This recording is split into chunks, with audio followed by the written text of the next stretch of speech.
누가복음 16장 19절로 31절입니다. 누가복음 16장 19절로 31절입니다.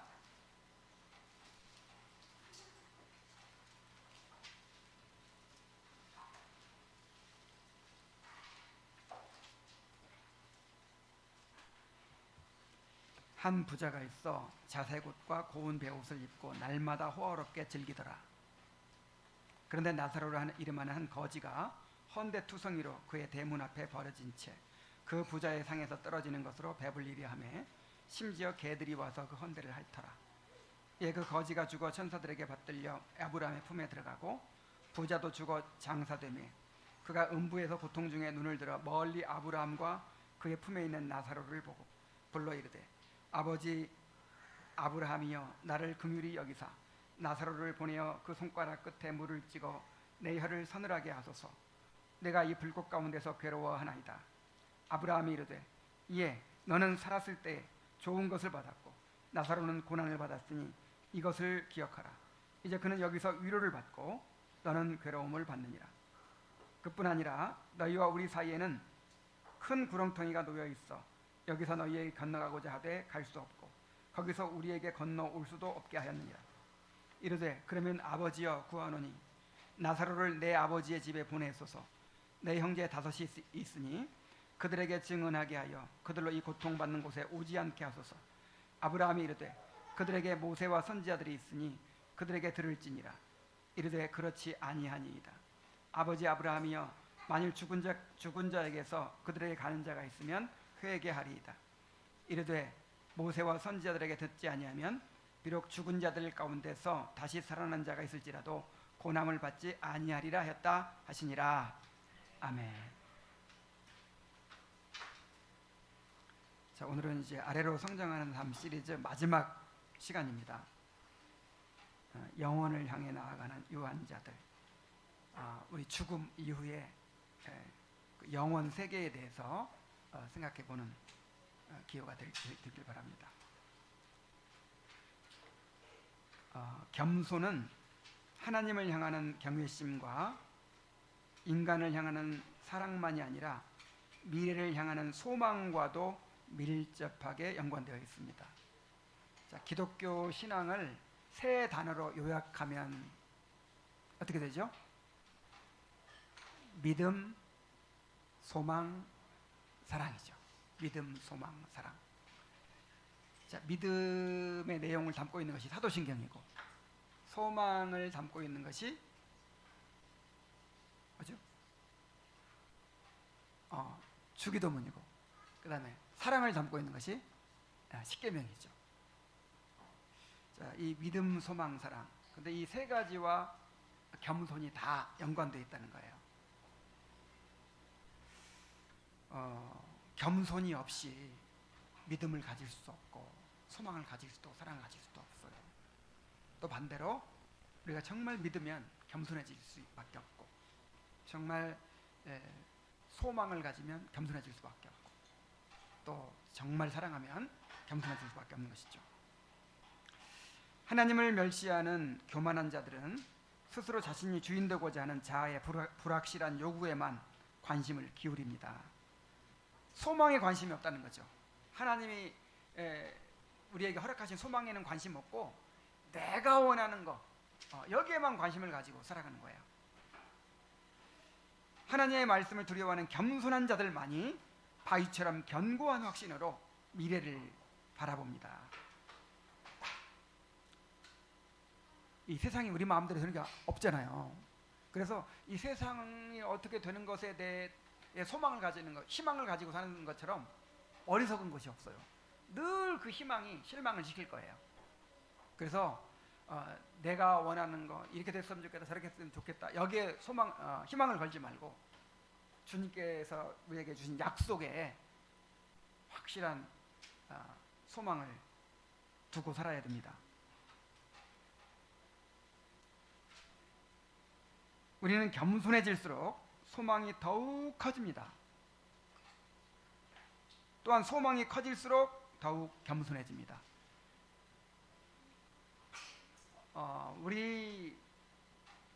우리가 위로를 받고 하나님을 즐거워하는 것도 이게 다 소망과 관련되어 있거든요. 근데 이 소망이 우리 마음을 차지하지 않고 있는 것은 이 교만해진 거예요. 한마디로. 정말 내가 지금 마음이 너무 높아져 있고 이 세상 것들에 사로잡혀 있다는 증거예요. 한번 여러분 마음을 한번 점검해 보시기 바랍니다. 지난 한 주간 동안 살면서 정말 소망 중에 살았습니까?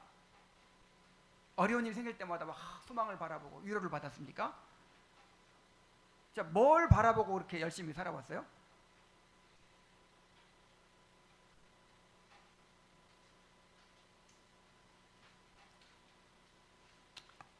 정말 소망이 우리의 삶을 지배하고 이끌어가게 되기를 바랍니다. 자, 우리는 영혼을 향해 나아가는 유한자들인데 겸손하냐 교만하냐에 따라서 우리의 영원한 운명이 달라진다는 거예요. 겸손한 자들의 영원한 운명이 있고 교만한 자들의 영원한 운명이 있어요. 지금 우리가 교만하게 사느냐 겸손하게 사느냐의 그 종착지가 달라집니다. 각각의 종착지를 한번 살펴봅니다. 먼저 교만의 최종 종착지. 자, 교만하게 살아가는 자들이 결국 갈 곳이 어딘가 하는 것입니다.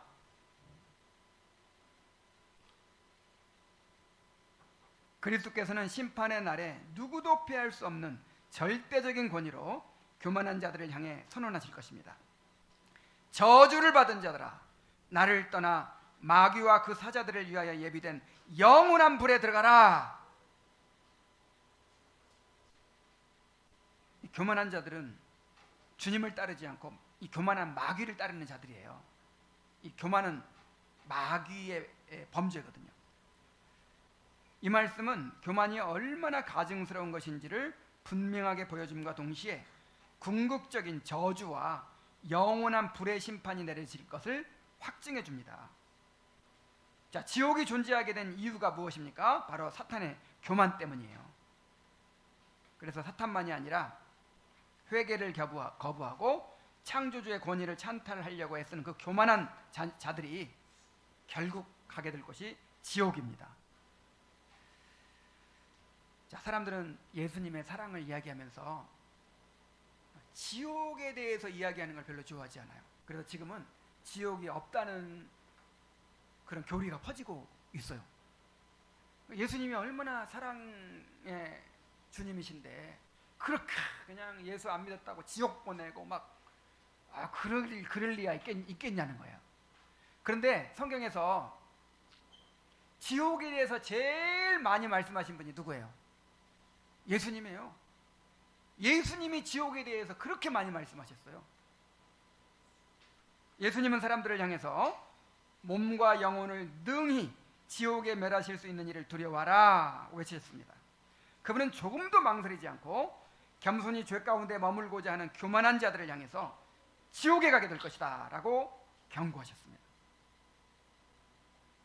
그런데 지옥에 가게 되는 것은 존재의 소멸을 뜻하지 않습니다. 없어지는 것이 아니에요. 자, 지옥을 부인하는 사람들 있죠. 자, 안식교나 여호와 증인들, 그 다음에 이제 또 그 일부 개신교인들 가운데도 그런 사람들이 생겨나고 있어요.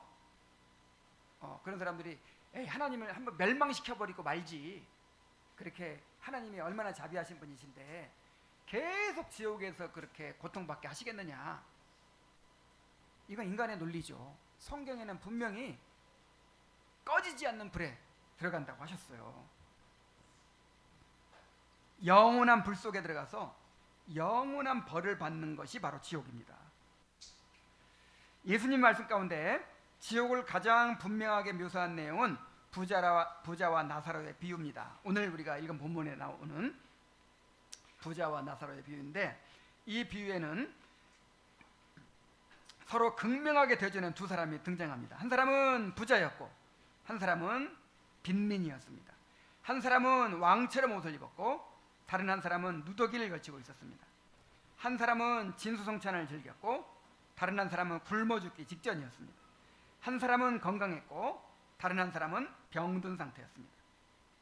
그러나 가장 중요한 차이는 부자는 교만했고 이 거리는 겸손했다는 것입니다. 부자는 물질적인 번영이라는 우상을 숭배했고 거리는 아브라함의 하나님을 경배했습니다. 무조건 부자라고 해서 다 악한 사람이 아니죠. 부자라고 해서 천국 못 가는 거 아니고 가난하다고 해서 특혜 받는 거 없어요. 근데 대개 성경에는 가난한 자가 복이 있다. 또 예수님이 오셔서 가난한 자들에게 복음을 전할 것이다. 하나님께서 가난한 자들을 부르시고 그들에게 천국의 기업을 약속하셨다. 이런 내용들이 많이 나오거든요. 그래서 어떤 사람들은, 어떤 신학자들은 하나님은 가난한 자를 편애하신다 이렇게까지도 말해요. 이상하게 가난한 자들에 대한 이 하나님의 은혜에 대해서 더 많이 말하고 있거든요. 자, 그 이유가 뭘까요? 가난한 자를 편애하시는 것이 아니고 부자들은 가진 게 많다 보니까 가진 걸 의지한단 말이에요. 돈이 많으니까 돈을 의지해요. 명예가 있으니까, 권세가 있으니까 명예의 권세를 의지해요. 뭔가 의지할 게 많아. 백도 많을 거 아니에요. 뭐 여기저기 아는 사람도 많지. 뭐 든든하게 의지할 때가 많아요. 그러니까 뭐 어려운 일 당한다든지 힘들어질 때 하나님 찾을까요? 하나님을 안 찾게 될 가능성이 많아요. 근데 가난한 자들은 의지할 게 없어. 돈도 없지, 무슨 든든한 백도 없지, 뭐 자기가 가진 지위나 권세도 없지. 그러니까 보이지 않는 하나님을 의지할 수밖에 없어. 그래서 예수 믿는 데는 누가 더 유리해요? 가난한 자가 유리해요. 그래서 우리를 원하는 대로 부자 안 만드시는 거예요. 여러분, 경건한 부자도 있습니다. 경건한 부자가 없다는 게 아니고 힘이 힘들어요, 사실. 뭐 부자는 구원받지 못한다, 이건 절대 아닙니다. 부자도 얼마든지 경건한 부자들이 있을 수 있지만 이게 쉽지 않단 말이에요. 우리가 경험하잖아요. 우리가 은행 계좌에 뭔가 쌓여가고 뭐 내가 뭐 이뤄놓은 것이 생기기 시작하고 아이고 이제 안심하고 살 수 있겠다 싶으면 마음이 겸손해져요, 교만해져요? 교만해져요.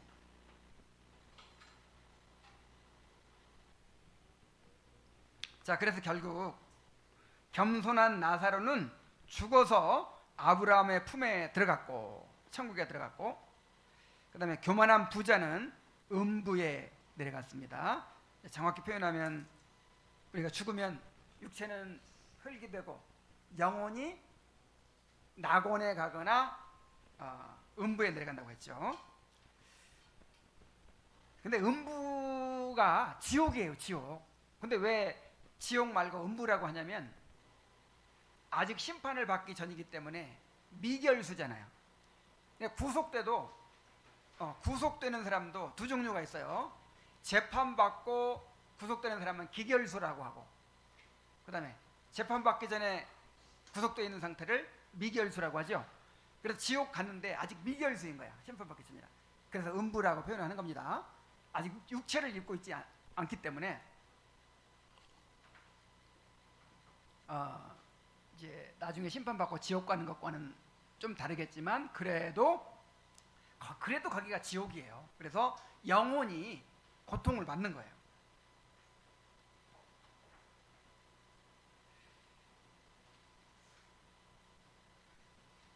예수님은 지옥에 있는 부자의 상태를 고통 중에 라는 한마디로 묘사하셨습니다. 부자는 세상에서 모든 것을 소유했지만 이제 그가 소유한 것은 고통뿐이었습니다. 이것은 몸과 영혼에 대한 혹독한 고뇌와 괴로움을 안겨주는 고통을 의미합니다. 자, 몸만이 아니라 어디에? 영혼에. 그러니까 육체적, 정신적 고통. 여러분, 그 육체적 고통을 가장 크게 당해본 게 언젠가요? 그 여성들 아기 낳을 때 가장 큰 고통을 당한다고 하는데 그 고통이라고 하면 생각해보세요. 그 고통이 계속되는 거예요. 영원히 계속되는 거예요. 또 정신적으로 가장 그 고통을 언제 당하죠? 아까 제가 공황장애 예를 들었는데 정말 무서워요. 나는 그걸 이제 경험해보지는 못했는데 조금 처음 맛을 봤어요. 우와, 정말 그것이 계속된다고 생각해 보세요. 그러니까 우리가 이제 육체적 고통뿐만 아니라 그 정신적으로 고통 있잖아요. 막 엄청난 수치를 겪는다든지 아니면 뭐 또 외로움을 겪는다든지 너무나도 큰 두려움을 겪는다든지 막 뭐 이런 여러 가지 막 그런 게 있잖아요. 그 우리가 상상할 수 있는 모든 고통이에요. 모든 고통이 한꺼번에 경험되는 것이 바로 지옥이에요. 그러한 고통이 이제 이 부자에게 쏟아집니다. 그래서 부자는 내가 이 불꽃 가운데서 괴로워하나이다 라는 말로 자신이 경험하는 것을 묘사했습니다. 하나님의 진노가 부자에게 쏟아졌고 그는 어디에도 숨을 곳이 없었습니다. 자, 교만한 자들은 그들이 의지하던 모든 우상들이 사라진 채 지옥에서 오직 진노하신 하나님만을 직면하게 됩니다. 이것이 교만한 자들의 최악의 악몽입니다. 근데 이것은요, 이 땅에서부터 시작돼요. 어디서부터? 영생은 이 땅에서부터 시작됩니다. 영생은 이 땅에서부터 소유하고 시작돼 가지고 천국에서 완성되는 거예요. 그런데 지옥도 똑같아요. 지옥도 이 땅에서부터 시작돼 가지고 이제 지옥에 던져질 때 거기서 극에 달한 고통을 느끼는 거죠. 우리가 어디서 확인했냐면 요한계시록에서 확인했죠. 요한계시록에서 이 지상에서 심판이 있잖아요. 이 지상에서부터 심판이 있어요. 그래서 이제 그 심판들을 묘사하는데 이렇게 설명하는 거예요.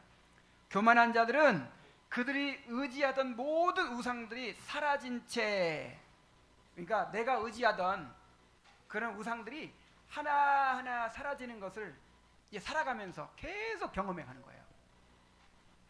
내 젊음도 사라질 거예요. 내 돈도 사라질 거예요. 내 의지하는 모든 관계가 사라질 거예요.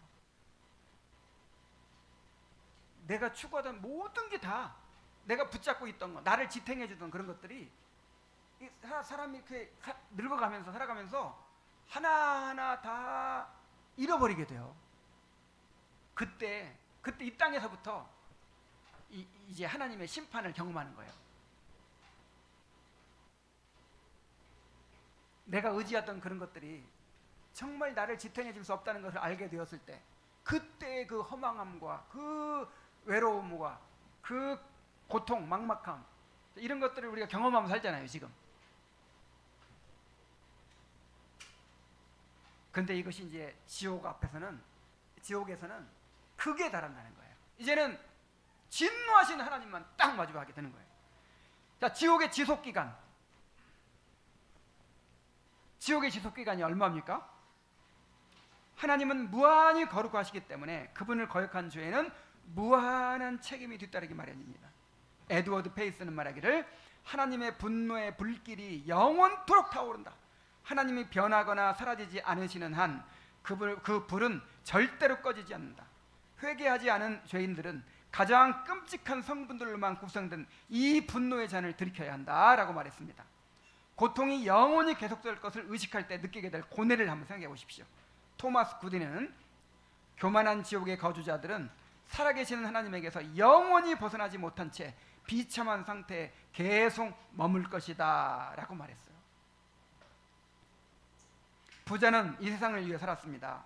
그는 권력과 재물과 명성과 쾌락을 숭배했습니다. 그는 그런 것들을 통해 일시적인 만족을 얻었습니다. 그러나 그 즐거움은 일시적이고 피상적일 뿐이었습니다.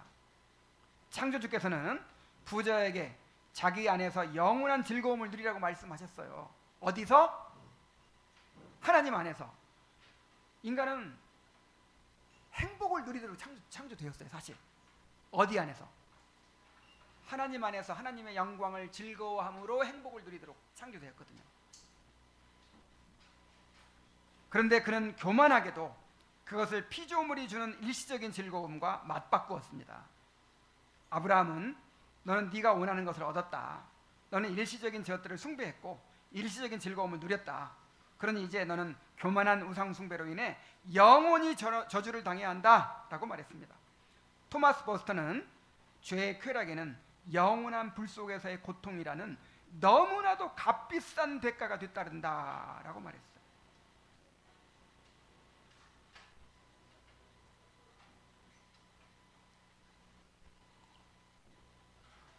여러분 잘 기억하세요. 이 죄의 쾌락에는 반드시 대가가 따라요. 이거는 내가 지금까지 살아오면서 경험적으로도 깨달은 거예요. 이 죄악의 쾌락에는 반드시 대가가 따릅니다. 이 땅에서부터 대가가 따라요. 땅에서. 다윗은 은혜 받은 사람이잖아요. 근데 밧세바와 간음하고 우리아를 살해하고, 자, 이런 대가를 얼마나 끔찍하게 받았습니까? 근데 이게 이제 이 땅에서부터 그 심판인 거죠. 근데 이제 지옥에서는 영원토록 그 대가를 받게 되는 거예요.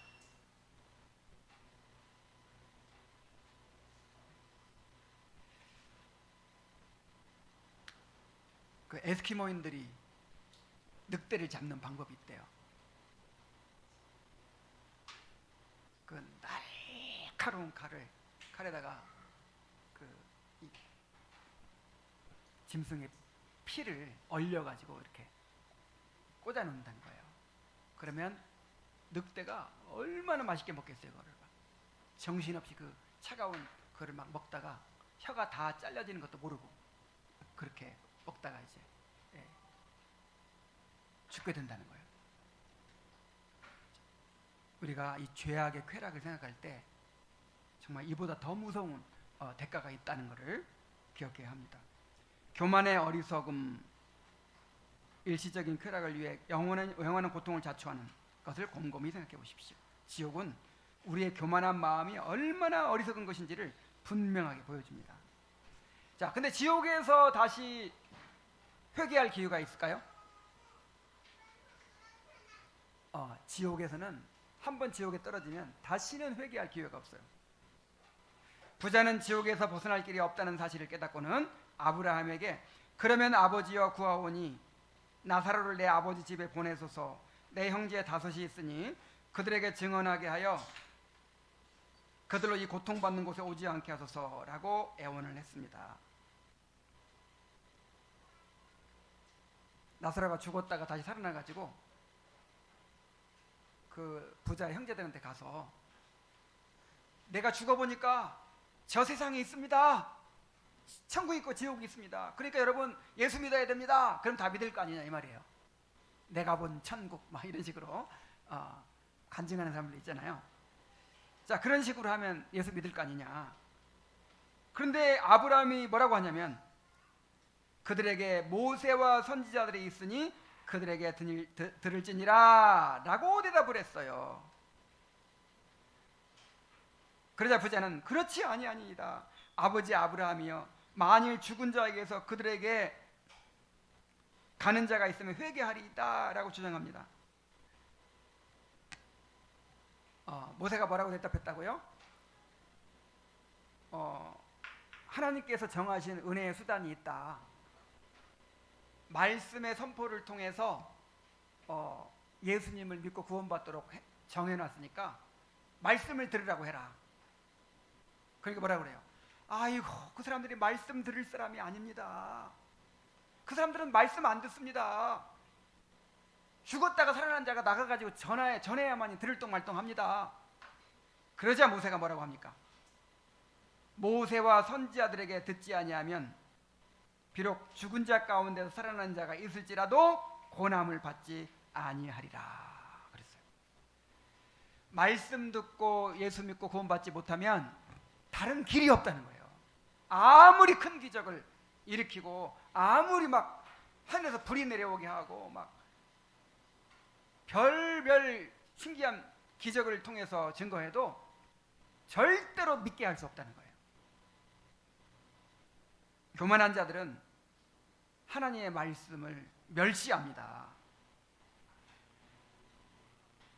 자, 이 아담과 하와가 타락한 이유가 바로 그거라는 거예요. 하나님의 권위 있는 말씀을 존중하지 않았어요.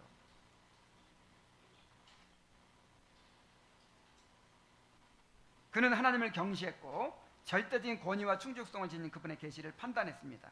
이것이 지옥이 존재하는 이유예요. 하나님의 말씀을 멸시하는 자들, 하나님의 말씀을 듣고도 그것을 무시하는 자들을 위해서 하나님께서 지옥의 형벌을 예비하셨다는 거예요. 영원한 불을 피할 수 있는 길은 오직 하나, 성경의 그리스도를 믿는 겸손한 믿음뿐입니다. 그러나 교만한 자는 이 길로 나아가려고 하지 않습니다. 그들이 그리스도의 말씀에 복종하기를 거부하는 이유는 그분께 복종하기를 싫어하기 때문입니다. 자, 맞습니까? 말씀에 복종하기 거부하는 이유, 예수님께 복종하기를 거부하기 때문이에요. 그렇게 말씀을 들으면서도 이걸 하나님의 말씀으로 받지 않아. 말씀을 전하는 목사가 부족해서 그렇게 하는 겁니까? 궁극적으로 주님께 복종하기 싫어서 그래요. 내가 주인 노릇하고 싶어서 그래요. 그러니까 이 주님은 말씀에 복종하게 함으로써 주님께 복종하는 사람으로 만드십니다. 이게 겸손이잖아요. 이게 겸손. 근데 교만한 자들은 근본적으로 주님께 복종하고 싶지 않아요. 그냥 내 마음대로 하고 싶은 거예요. 그래서 말씀에 복종하지 않아요.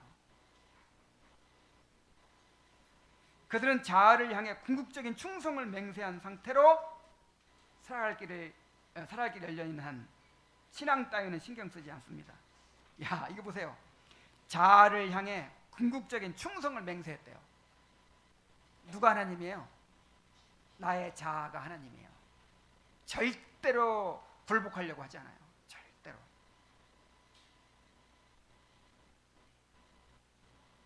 따라서 교만한 자들은 교만한 불신앙에 사로잡혀 있을 수밖에 없고 영원히 창조주의 진노 아래 머물 수밖에 없습니다.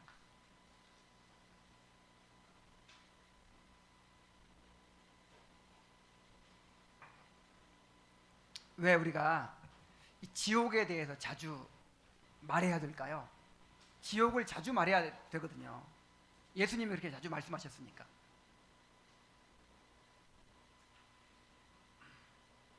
그래야 우리가 겸손해질 수 있다는 거예요. 교만한 자들을 위해 예비된 지옥을 생각하면 우리의 겸손이 더욱 깊어져야 합니다. 지옥의 구덩이를 응시하면 창조주의 절대적인 거룩하심을 볼 수 있습니다. 그분을 가볍게 생각해서는 안 됩니다. 지옥의 구덩이를 응시하면 피조물인 우리의 불순종이 얼마나 가증스럽고 우리가 스스로를 구원할 능력이 얼마나 부족한가를 분명하게 알 수 있습니다. 우리는 영원한 고통을 당해야 마땅한 죄인입니다. 지옥을 생각하면 피조물인 우리의 불패성을 강하게 의식할 수 있고 겸손히 그리스도를 의지하지 않을 수가 없습니다. 그래서 오늘날 죄에 대해서 이야기하지 않죠. 교회에서 죄에 대해서 얘기하지 않고 심판에 대해서 얘기하지 않고 지옥에 대해서 이야기하지 않아요. 사람들이 싫어한단 말이에요. 이거는 최고 긍정적인 얘기를 해야지. 여러분, 하나님은 여러분을 사랑하십니다. 하나님 믿으면 구원을 받습니다. 영생을 얻습니다. 복을 받습니다. 자꾸 긍정적인 쪽으로 얘기를 해가지고 믿게 해야지. 자꾸만 지옥을 얘기하고 죄를 얘기하고 심판을 얘기하고 이게 부정적인 걸 얘기해가지고 사람을 기분 나쁘게 하고 그러면 교회를 안 온다는 거예요, 사람들이. 그래서 오늘날 교회에서 지옥에 대한 설교가 없어요. 그냥 물론 이제 지옥을 들먹이긴 하죠. 그런데 그냥 넘어가요. 그냥 이렇게 하나님의 사랑을 설명하기 위해서 살짝 넘어가는 식으로 언급하는 것이지 그 지옥의 무서움과 지옥의 그 실제에 대해서는 이야기를 하지 않아요. 그래서 하나님의 사랑을 모르는 거예요. 지옥을 모르면 하나님의 사랑을 몰라요. 지옥을 알아야 우리의 죄가 얼마나 큰지를 알고 예수님께서 우리를 위해서 당하신 고통이 얼마나 큰 것인지를 알고 우리를 구원하신 은혜가 얼마나 큰 것인지를 알 수 있습니다. 토마스 왓슨은 그리스도께서 친히 우리를 위해 지옥의 고통을 맛보셨다. 그래서 우리가 사도신경 고백할 때 음부에 내려가시고 라고 고백하죠. 이게 지옥의 고통을 맛보셨다는 뜻이에요. 하나님의 어린 양의 진노의 불에 타버렸다. 그 번제로 인해 자기 백성을 향한 하나님의 분노가 누그러졌다라고 말했습니다. 지옥의 현실이 신자의 마음에 선명하게 각인되면 그리스도를 지향하는 자기 인식에서 비롯하는 낮아지려는 성향이 생겨날 수밖에 없다 그랬어요. 지옥은 실제합니다. 지옥은 실제로 있어요. 그 지옥의 실제가 우리 마음에 선명하게 새겨져 있어야 돼요. 그래야 우리가 겸손해질 수 있다는 거예요.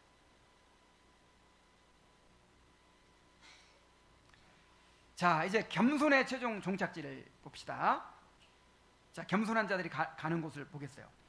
아브라함의 부자에게 한 말을 통해서 모든 사람의 영원한 운명은 성경에 어떻게 반응하느냐에 따라 달라진다는 사실이 분명하게 드러납니다. 하나님의 계시를 거부하는 교만한 자들의 최종 종착지가 지옥인 이유는 유일무이한 구원자이신 예수 그리스도의 계시를 거부하기 때문입니다. 그러나 중보자를 받아들여 경배하는 겸손한 자들은 그와는 전혀 다른 종말을 맞이합니다. 그들은 미리 사랑을 받아 자녀로 입양되었을 뿐만 아니라 대변자까지 있는 신자들, 곧 십자가에 못 박혀 죽었다가 다시 살아나신 그리스도를 믿는 신자들입니다. 그들은 겸손한 나사로처럼 아브라함의 하나님을 예배합니다. 그들은 하나님의 영원한 가족이자 상속자들입니다. 자, 요한은 환상 중에 새하늘과 새 땅을 보았어요. 요한계시록에서.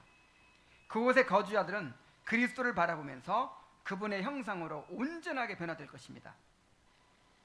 그것은 교만이 없고 무한한 축복만이 존재하는 세상입니다. 이것이 곧 첫째 아담이 뱀의 거짓말을 물리쳤더라면 확실하게 얻게 되었을 영원한 삶입니다. 이게 이제 행위 언약이 성취되는 것이죠. 하나님께서 아담과 하와에게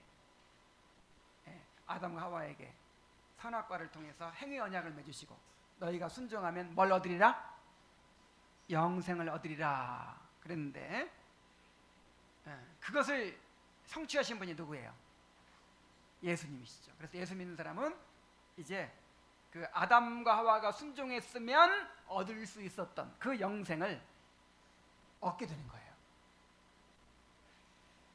자, 이 천국이 어떤 곳입니까? 영생이 어떤 삶입니까? 완전한 섬김의 세상이래요. 다가올 세상의 거주자들은 영혼을 풍요롭게 하는 생명수의 강물과 참된 만족을 주는 생명나무의 열매들을 마음껏 즐깁니다. 겸손한 자들의 최종 종착지는 순수한 생명이 있는 곳입니다. 그 생명은 다름 아닌 하나님 자신입니다. 그래서 영생은 하나님으로 더불어 살아가는 게 영생이에요. 하나님과 교제하며 교제를 누리는 게 영생이에요. 예수님이 세상에 사역할 때 분명히 밝히신 대로 영생이란 성자를 통해 성부와 화해해서 사랑의 교제를 나누는 것을 의미합니다. 하나님을 알고 그분 안에서 즐거워하고 그분을 사랑하고 그분과 더불어 사는 것, 이것이 바로 영생입니다. 이것이 새 땅의 삶입니다. 요한의 환상에서 가장 두드러진 것은 하나님과 그 어린 양의 보좌입니다. 새 땅의 거주자들은 하나님을 섬깁니다. 예배한다는 것이죠. 그들은 이제 더 이상 하나님을 믿음이나 성경을 통해 보지 않습니다. 그들은 완전한 눈으로 그리스도를 영원히 바라볼 수 있습니다. 그리스도를 지향하는 자기 인식이 완전해지면서 낮아지려는 겸손한 성향도 함께 완전해집니다. 따라서 새 땅의 거주자들은 하나님의 형상으로 창조된 본래의 목적에 부합하는 그런 일을 할 수 있습니다. 본래의 목적에 부합하는 일이 뭐예요? 하나님을 즐거워하는 것이죠. 하나님을 예배하며 즐거워하는 것이죠. 그들은 하나님을 영원히 즐거워하고 영화롭게 합니다. 조나단 에드워즈는 하나님의 영광스러운 탁월함과 아름다움이 성도들의 마음을 영원히 즐겁게 할 것이다. 하나님의 사랑이 그들의 영원한 성찬이 될 것이다 라고 말했습니다. 겸손한 자들이 영원히 이행해야 할 사명은 다름 아닌 예배입니다. 그들은 제사장들입니다. 천국은 지성소의 원형입니다. 그 구약 성막에 솔로몬 성전에 성소가 있고 지성소가 있죠. 지성소에 하나님의 임재를 상징하는 법궤가 놓여 있고 그룹 천사가 있고 거기에 하나님의 임재의 빛 시카이나라고 하는 빛이 막 이렇게 비치고 있는데, 이 지성소가 나타내는 게 뭐예요? 이 지성소가 모형인데 그 원형은 뭐예요? 원형이 천국이에요. 천국. 하나님의 보좌가 있고 또 그의 백성들이 그를 예배하는 그 천국이 지성소의 원형이에요. 그러니까 우리가 천국 간다는 건 어디 간다는 거예요? 하늘 지성소에 가는 거예요. 그래서 우리 천국에 가서 하는 일이 뭐예요? 하나님을 영화롭게 하고 하나님을 즐거워하는 거예요. 근데 그것이 영생인데 그 영생을 어디서부터 누린다? 이 땅에서부터.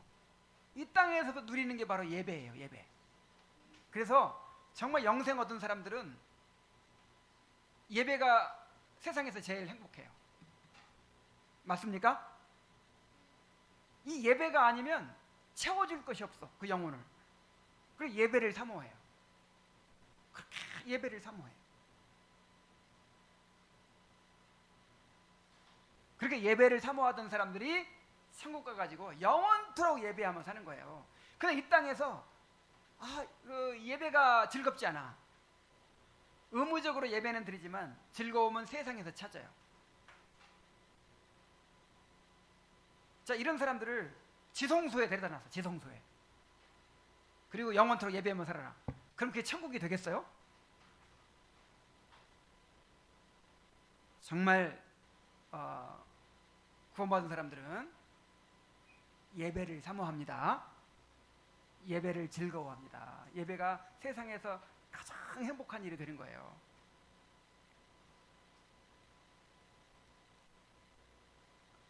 그리고 이 천국에서는 완전한 높임이 이루어지는 세상이라고 합니다. 새 땅에 거하는 겸손한 자들은 영화롭게 된 제사장 신분으로 하나님을 예배할 뿐 아니라 영화롭게 된 왕의 신분으로 그분과 함께 다스립니다. 자, 우리가 천국에서 제사장 역할을 한다 그랬죠? 제사장으로서 예배 드린다 그랬죠? 그리고 또 무슨 역할? 왕의 역할. 예수님과 함께 다스린단 말이에요. 요한의 환상은 그들이 세세토록 왕노릇하리로다 라는 말로 끝을 맺고 있습니다. 아담에게 주어진 통치권이 현실화되는 것이죠. 참된 왕은 하나님 한 분뿐이지만 맏형이신 주님과 연합한 그분의 자녀들이 왕들이 되어 함께 다스립니다. 그래서 그리스도께서 하신 말씀, 자, 이런 말씀하셨죠. 무릇 자기를 높이는 자는 낮아지고, 교만한 자는 낮아진단 말이죠. 자기를 낮추는 자, 겸손한 자는 높아지리라. 자, 이게 궁극적으로 실현되는 거예요. 물론 이 땅에서도 부분적으로 실현되지만 나중에 천국에서 완전하게 실현되는 거예요. 하나님이 완전히 겸손해진 사람들을 안아 올려서 보좌에 앉히실 것입니다. 낮아졌다가 다시 높아지신 주님의 전철을 하나님의 자녀들도 따르게 될 것입니다. 자, 이것이 겸손한 자들의 소망입니다. 자, 우주 비행사들이 우주로 날아갈 때 지구의 공기를 가지고 간대요. 왜냐하면 거기에는 산소가 없으니까, 부족하니까. 그렇듯이 이 게할더 보스라고 하는 신학자는 그리스도인도 낯선 세상에 있는 동안 그들의 참된 고향의 공기를 마셔야 한다라고 말했습니다. 이게 참 멋진 표현이죠? 자, 우리는 영생을 얻은 사람들로서 어디 공기가 필요해요? 천국의 공기가 필요해. 천국의 공기가. 이 땅은 다 오염돼 가지고 숨을 쉴 수가 없어. 그래서 천국의 공기를 계속 공급받아서 마셔야 돼요. 그것은 이 광야 같은 세상에서 힘차게 살아갈 수 있는 힘을 공급합니다. 그것을 통해서 그들의 헌신의 활력과 생명이 공급됩니다. 겸손한 자들은 새 땅에 생명 넘치는 공기를 호흡하며 살아갑니다. 천국의 공기를 어디서 마셔요? 하나님께서 이 교회를 통해서 공급해 주시는 거예요. 이 교회가 천국의 공기가 흘러나오는 곳이에요. 이 교회를 통해서 하나님께서 이 교회를 성전이라고 했잖아요. 자, 성전의 원형이 어디라고 그랬어요? 하늘. 천국이 성전의 원형이죠. 근데 이 교회를 왜 성전이라고 하죠? 이 천국의 말하자면 지점이야, 지점. 아직 천국이 완성되기 전에 이 교회에 삼위 하나님께서 역사하시고 이 교회를 통해서 천국의 공기를 마시게 하는 거예요.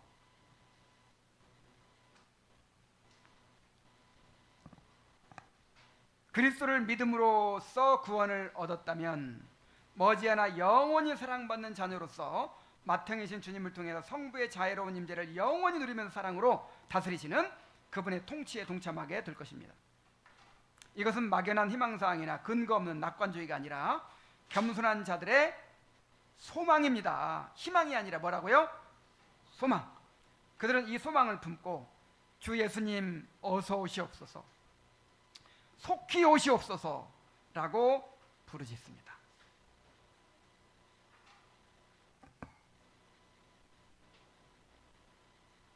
여러분,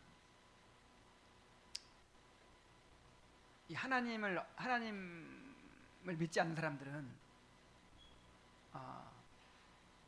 이 땅의 진보를 믿어요. 그래가지고 끊임없이 발전하고 그 다음에 교육이 이루어지고 그 다음에 뭔가 문화화되고 막 이렇게 해가지고 결국에는 우리가 꿈꾸던 세상, 우리가 바라던 그런 평화로운 세상, 그 다음에 모든 사람이 행복한 세상, 뭐 다툼과 싸움이 없는 세상, 뭐 공정한 세상, 공의가 이루어지는 세상, 이런 세상이 올 것이라고 믿어요. 이번에 대통령 선거 나온 사람들도 다 그런 약속을 하잖아요. 그런데 여러분, 절대로 불가능합니다. 절대로.